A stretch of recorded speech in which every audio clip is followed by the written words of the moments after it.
Hello and welcome to the Foilist TV and the Rio Round of 32. Today's bout is between two Russian teammates, Timur Safin and Alexei Cheremisinov. Links to the commentated bout on Google Drive and to both Fencers Who's Who videos are in the description as always. And with that said, let the analysis begin. First of all, bouts between teammates tend to be really interesting to watch. A question often asked by fencers in this situation is, do I fence the way I normally fence, or do I try something new and unexpected? Both options have their pros and cons. If you fence normally, you'll be more comfortable, and you'll probably do better technically. But since your opponent knows you pretty well, he'll be able to easily predict what you're going to do. If you try something different, you might be able to surprise your opponent, or at least partially negate his predictive ability. But if you do actions that you aren't as familiar with, you'll be much more likely to make mistakes. I think the correct answer to this problem depends a lot on the individual fencer. In the case of this bout, Cheremisinov favored the left option, and Safin took a middle-of-the-road approach. Early in the bout, Safin made use of a fairly uncharacteristic action, a counterattack or remise while ducking to the outside, crushing the distance and closing out in 4.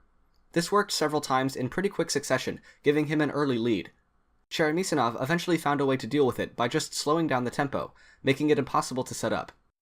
Cheremisinov then began to pull the score back, mostly with his usual slow march into a long finish and some parry ripostes thrown in for good measure.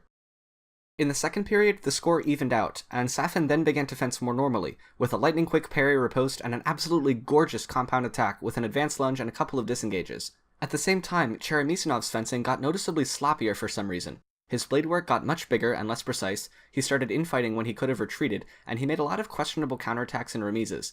He did catch Safin napping a few times, but at that point Safin was already within 2 points of victory. Safin did one more of those ducking remises that had worked so well early on, and finished the bout with a simple attack, winning 15-10. During this entire bout, one thing that happened practically every other phrase was that someone hit off target through their opponent's parry. It happened equally for both fencers, and I don't really know if it meant anything important or not.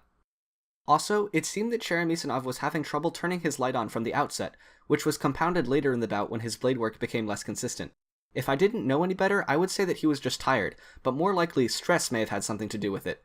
Teammate versus teammate bouts are cool to watch, but they're not so fun to fence, especially with stakes this high.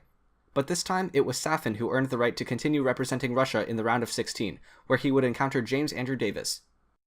Thank you very much for watching, and feel free to discuss this bout in the comments, or join my Discord server if you want to chat. Next up will be Alexander Chupanich versus Ala Eldin Abu El Qassem, which should be out pretty soon. Until then, stay sharp.